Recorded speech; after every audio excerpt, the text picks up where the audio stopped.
All righty, good morning and welcome to Tuesday morning, the 2nd of August. Today, we started the week on Monday with a Jesus on lifestyle devotion. And it was a bit long, so we cut it in half.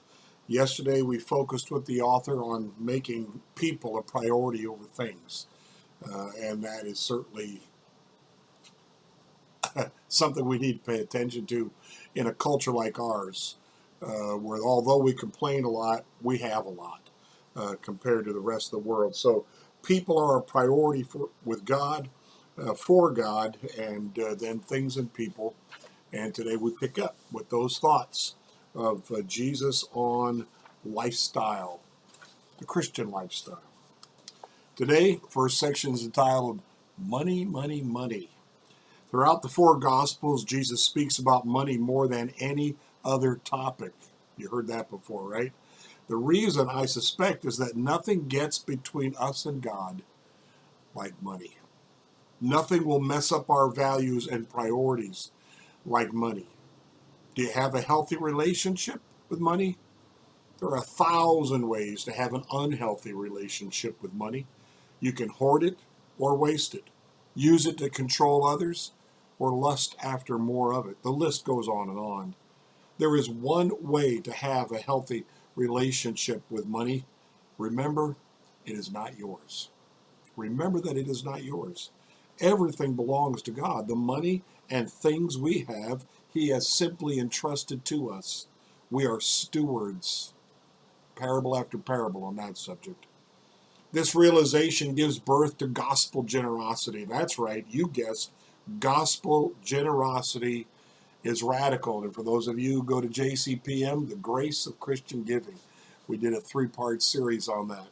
And it is. Generosity is a radical thing in a selfish culture. Secondly, today, hungry to be noticed. Hungry to be noticed. Another hallmark of our culture is an inordinate desire to be noticed, to stand out, our obsession with fame. Jesus was not interested in these things. One of my favorite Bible passages is in the first chapter of Mark's Gospel. Jesus goes to a village and the people bring their family and friends, asking him to heal them. He spends the evening healing the people. Early the next morning, Simon comes looking for Jesus, who has gone off to a quiet place to pray, and says, "Everyone is looking for you." There would be a natural tendency for us to want to bathe in the glory of success. But Jesus basically says to Simon, let's get out of here. Mark 1:35-38. The people of that village, and many before it and many after it, would have been more than happy to make Jesus their leader. They would have been more than happy to smother him with praise and status and riches and every good thing this world has to offer. He rejected it all and moved on to the next place to fulfill his mission. Thirdly, today, there is no place like home. Consider the most basic element of our lifestyles. Where do you live? Where do you call home?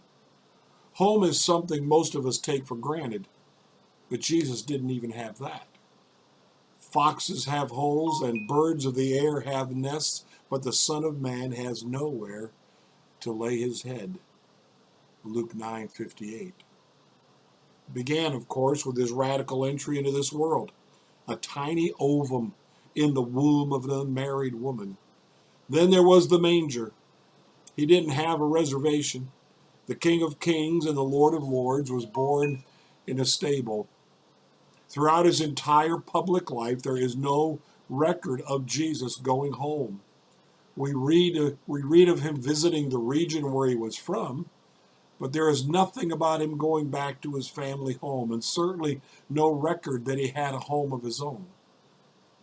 In all my years of travel, one of the most difficult things has been being away from home. There are 1,000 things you take for granted at home. The feel of your own bed, the firmness of your pillows, the temperature and ability to control it, your preferred food and beverages in the refrigerator, and all your things. When you are on the road, you don't have any of this. Life on the road can make you feel unsettled, disoriented, and unmoored. When you have been away, whether for a few days or for many months, it is a wonderful feeling to come home. We yearn for home. The people of every nation and culture universally celebrate the feeling of arriving home because it is a foreshadowing of our final journey home to be with God in heaven for eternity. Great picture. Amen. Point to ponder.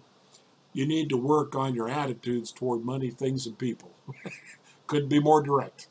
You need to work on your attitudes toward money, things, and people. Got to get the right balance and have it from a kingdom perspective. The verse to live, again, Matthew 6:19 and 20. Do not store up for yourselves treasures on earth where moth and rust consume and where thieves break in and steal, but store up for yourselves treasures in heaven. Question to consider. What is one practical way you can live this teaching in the coming week? What is one practical way you can live this teaching in the coming week? And that is about working on attitudes toward money, things, and people. And the prayer, Jesus, please rearrange my priorities. Help me to live a little bit more like you each day. And we talked Sunday about holiness. And holiness is about living like Jesus. It's about being like Jesus. Literally being like him.